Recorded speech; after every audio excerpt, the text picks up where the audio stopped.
nach Zärtlichkeit. Du hast nie gelernt, dich zu artikulieren, und deine Eltern hatten niemals für dich Zeit. Arschloch!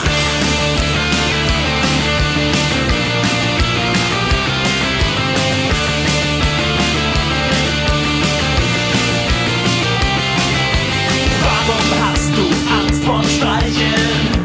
Was soll all der Terz unterm Lorbeerkranz mit Eicheln?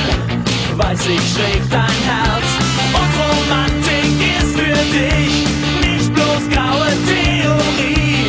Zwischen Störkraft und den Onkels steht ne Kuschelrock-LP. Deine Gewalt ist nur ein stummer Schrei nach Liebe. Deine Springerstiefel sehnen sich nach Zärtlichkeit.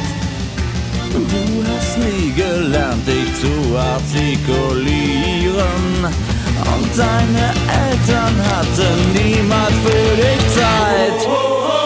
Arschloch!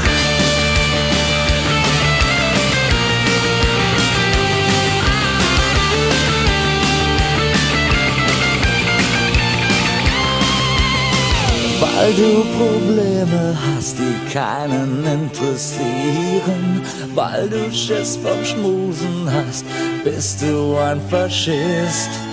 Du musst deinen Selbsthass nicht auf andere projizieren, damit keiner merkt, was für ein lieber Kerl du bist.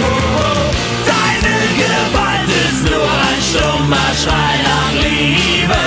Deine Springerstiefel sehnen sich nach Zärtlichkeit. Du hast nie gelernt, dich artikulieren, Und deine